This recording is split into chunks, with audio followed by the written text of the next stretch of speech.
Jelang pelantikan Prabowo Gibran 20 Oktober mendatang, isu soal bergabung atau tidaknya PDIP ke dalam kabinet terus menjadi sorotan. Belakangan berhembus isu soal bergabungnya kader PDIP ke dalam daftar calon menteri. Nama yang disebut-sebut mulai dari Oli Dondo Kambe, Aswar Anas, hingga Budi Gunawan. Menanggapi itu, Ketua DPP PDIP Puan Maharani meminta publik menunggu. Sementara untuk pertemuan antara Ketua Umum PDIP Megawati Soekarno Putri dan Prabowo, Puan bilang secepatnya. Tapi sudah dibicarakan, tapi nama itu benar. Insya Allah ayo aja. Ya, Temannya udah ada apa itu kapan? bisa cepat. Diberitahu secepatnya. Ya, makasih. Presiden terpilih Prabowo Subianto juga mengakui adanya rencana pertemuan dengan Megawati. Meski soal waktu, Prabowo belum memastikan. Insya Allah. Katanya 10 hari Sebelum pelantikan ya Pak ya? Sebelum pelantikan. Mudah-mudahan sebelum pelantikan. Tapi bersiap. Isu kader PDIP menjadi calon menteri Prabowo hingga bergabungnya Partai Banteng tersebut ke dalam koalisi pemerintahan mendatang ditanggapi pula oleh pengamat politik Universitas Al-Azhar Indonesia, Ujang Komarudin. Menurutnya, bisa jadi rumor yang beredar merupakan cerminan keinginan PDIP untuk masuk ke dalam pemerintahan Prabowo Gibran. Bisa benar juga bisa tidak ya, bisa juga spekulatif, bisa juga objektif. Nah, dalam konteks itu saya melihat bahwa rumor yang muncul adalah mungkin basisnya basis karena ya keinginan PDIP masuk pemerintahan Prabowo Gibran, dan indikasi-indikasi masuk ke koalisi KIM, koalisi Indonesia Maju, itu kan ada, misalkan akan ada pertemuan Prabowo Gibran. Lalu juga kita bicara revisi Undang-Undang MD3 juga sekarang reda ya, sepi, tidak dilakukan. Artinya Ketua DPR tetap jatahnya PDIP. Lalu apakah pertemuan Prabowo Megawati akan terlaksana? Benarkah PDIP akan bergabung dengan pemerintahan Prabowo Gibran? Tim Liputan Kompas TV.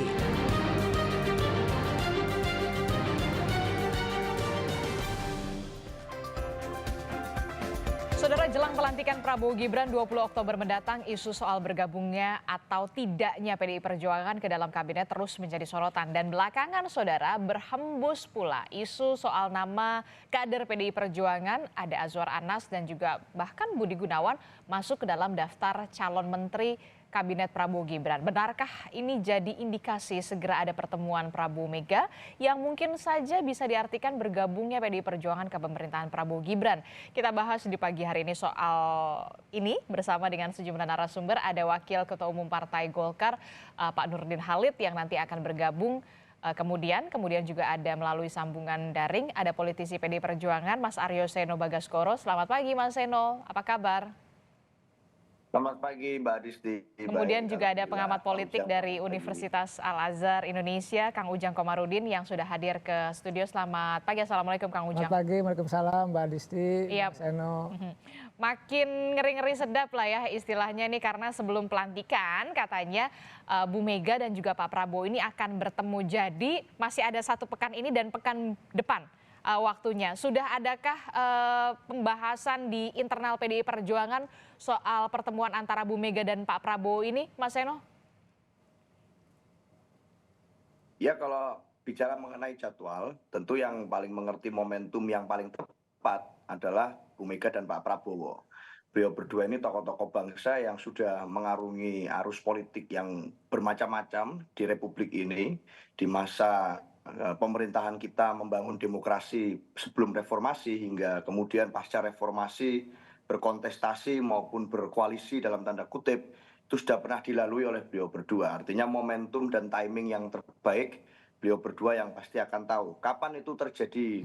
Rencana pertemuan bisa kapan saja kalau wacana itu sudah mengemuka cukup lama. H-1 pelantikan presiden bisa, H-2 pelantikan presiden bisa. Cuaca politiknya kan mengatakan bahwa itu akan terjadi dalam waktu dekat.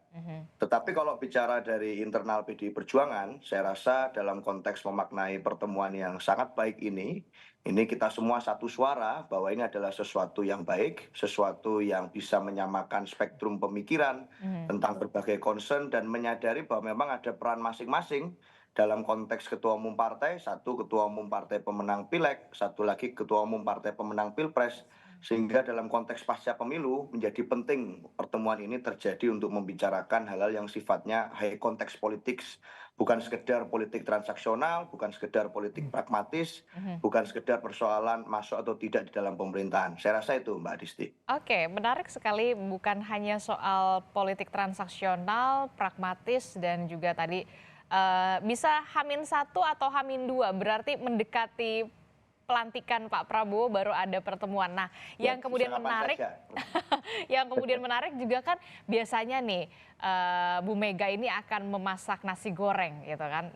Istilahnya diplomasi nasi goreng. Nah, apakah nanti juga akan ada menu semacam nasi goreng yang kemudian disuguhkan bersama dengan juga menu politik lainnya? Yang kemudian santer adalah soal komposisi menteri yang katanya politisi PDI Perjuangan ini akan ada beberapa nama yang masuk ke dalam jajaran menteri dari Prabowo Gibran. Ya, kalau masalah makanan dan menunya, saya rasa kan pertemuan ini kan yang menjadi penting karena menjadi simbol. Artinya yang menjadi menarik karena di Pilpres kemarin kita berbeda posisi politik. Dan kemudian pertemuan ini akan menjadi pertemuan pertama kalau memang akan terlaksana pertemuan. Jadi kalau dalam konteks itu saya rasa semua yang menjadi faktor pendukung termasuk menu makanan, tempat bertemu, itu juga akan menjadi satu simbol yang filosofis. Bu Mega ini kan juga satu sosok yang sangat concern terhadap misalnya kedaulatan pangan kita, terhadap resep mustika rasa Bung Karno, gitu ya, bagaimana kekayaan alam Indonesia itu bisa bertumbuh dalam konteks kedaulatan pangan. Nah itu juga akan termasuk menjadi nilai filosofi yang dibawa.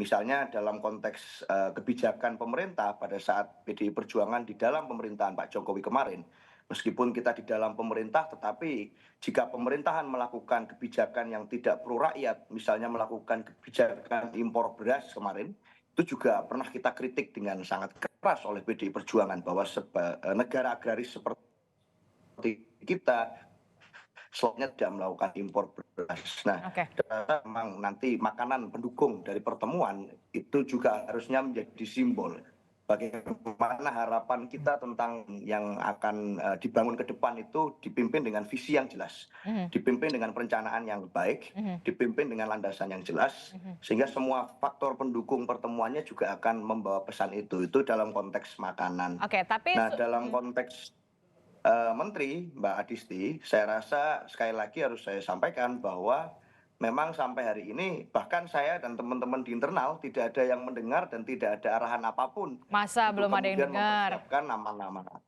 Iya, sampai sekarang itu yang terjadi. Artinya untuk mempersiapkan nama kader tidak ada arahan dari ketua umum.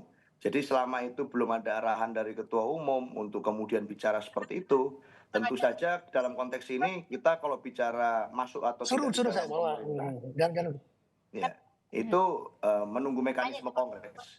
Oke, tapi sudah ada mendengar soal tawaran-tawaran ini, ada beberapa kursi menteri yang kemudian sudah ditawarkan oleh nama Pak Prabowo ini, sudah menjadi pembahasan di internal PDI Perjuangan?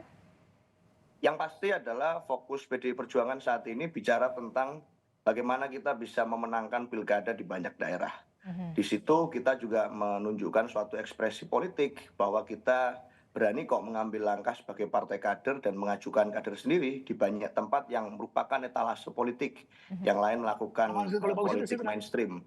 Sehingga dalam konteks itu saya rasa fokus kami di situ. Bu Mega juga sangat concern dan dekat dengan kelompok civil society. Pertemuan-pertemuan yang terjadi terus dengan kelompok civil society.